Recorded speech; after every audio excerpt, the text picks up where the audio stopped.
wrapped up in the fantasies that you imagine for some heroine locked up in a dungeon? I would like to tell my story, if that's all right with you. Oh, God help us. Why you want to embarrass all the people who love you the most? I don't know. If you'd like to help me, you can if you want.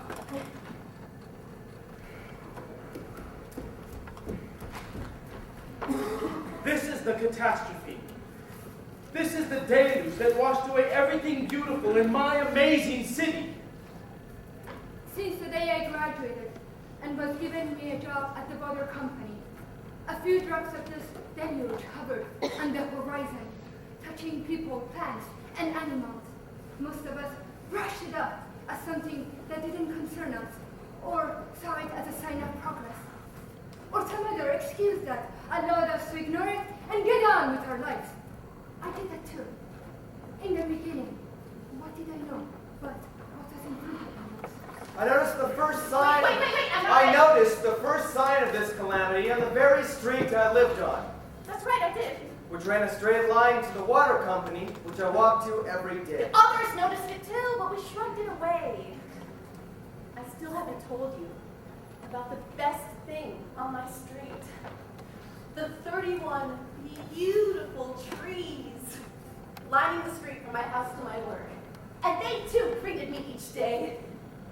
I'm not saying they talked to me, okay? I'm saying they were so alive in their own beauty. They spoke to me that way. They sang through their leaves in the clear sounds of something that has no doubt about what it is. It simply delights in what it is. All of them. The camphor trees, the Indian ficus, and this really special one right next to the water company. I never knew its name, but when it blossomed, my God. It was as if the entire street was at a festival.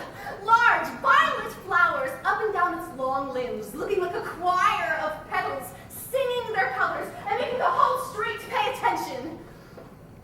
And we did.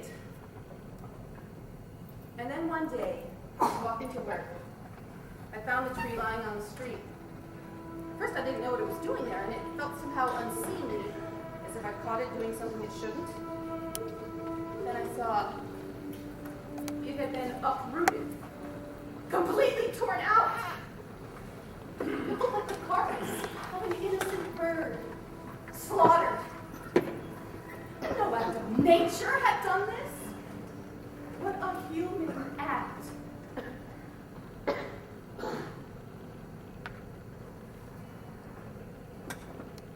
In the next weeks, other trees followed, one by one. That's when I began to feel the changes in me. I went to a doctor.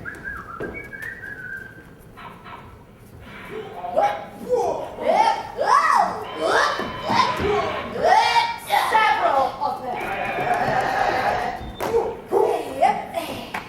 What seems to be troubling you? Where are you feeling these pains? I tried to tell them, Uh-huh. but I didn't know how to explain what was going on. Good.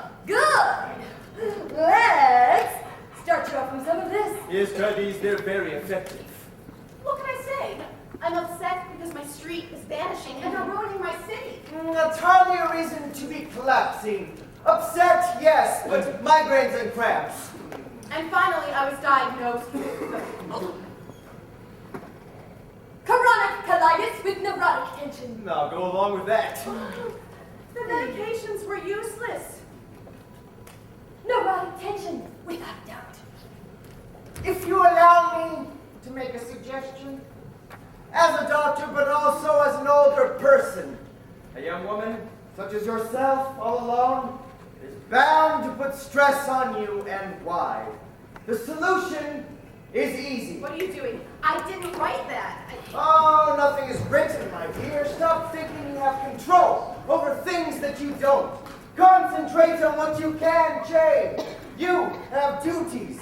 Look to what you can do. You can marry. You can bring life into this world. This will give you a center to your life and will go a long way in calming you. What are you doing? I wrote no such thing. I don't know.